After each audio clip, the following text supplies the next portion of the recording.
Hürmetli vatandaşlarımız ekşimizden üçüncüsü başlayımız.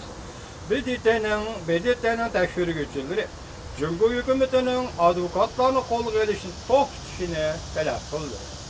Mavzulu haber 7. ayının 10. günü BBC'nin Xitay Dil programısı da ilan kılındı.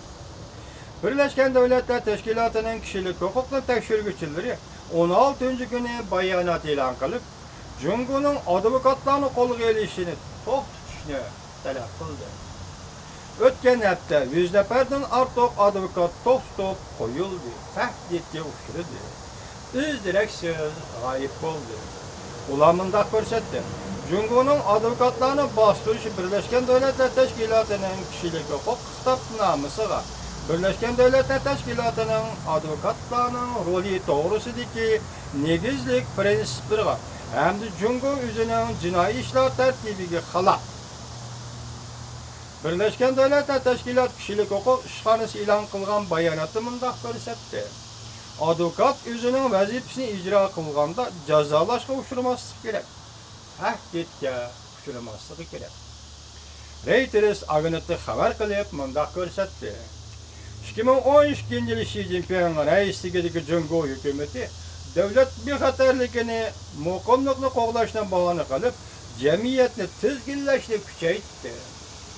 2012 yıldan başlap Umumiy Kechirim Xalqaro Kishilik Huquq Tashkiloti mundaq ko'rsatdi. 15. kunigacha 177 nafar advokat ve faoliyatchilar qo'lga olindi. Yani 31 nafar kishi qo'lga olindi yoki izdiroksiz yo'qoldi.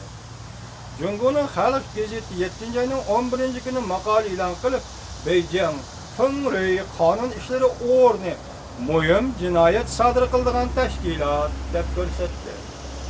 Bu organning bir necha nafar advokati qo'lga olindi. Bu advokatlik o'rni izchil va aktiv holda g'ayri fikrdagilarni qonun orqali oqlaydi.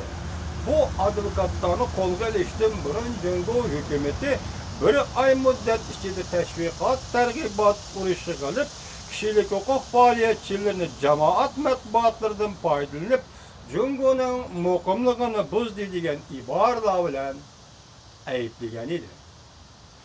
Cumhur e'lon qilgan davlat bexatarligi qonuni Birleşken Devletler Teşkilatı'nın kişilik huquq ishlari bo'yicha valisi Hüseyinning taqdiri uçurdu. Tanqidiga uçurdu. Hüseyin mundaq dedi. Yangi davlat bexatarligi qonuni Cumhur doiralariga fuqarolarning huquq va erkinligini texnik tizginlash uchun o'ng'ay sharoit bilan ta'minladi. O'xshashla bu qonun Cumhur doiralarining allaqachon tizginlangan Cumhur jamiyatini texnik qattiq boshqarishiga fursat yaratib berdi. Birleşken Devletler Teşkilatı'nın amaldori mundaq ko'rsatdi. Cumhur'un advokatlarını qo'lga olish kishilik huquqni qo'g'dagan advokatlarga va kishilik huquq faoliyatchilari qartildi. Bu şun törbütülen haberlerde bugün qo'lga olingan advokatlar 138 neferge.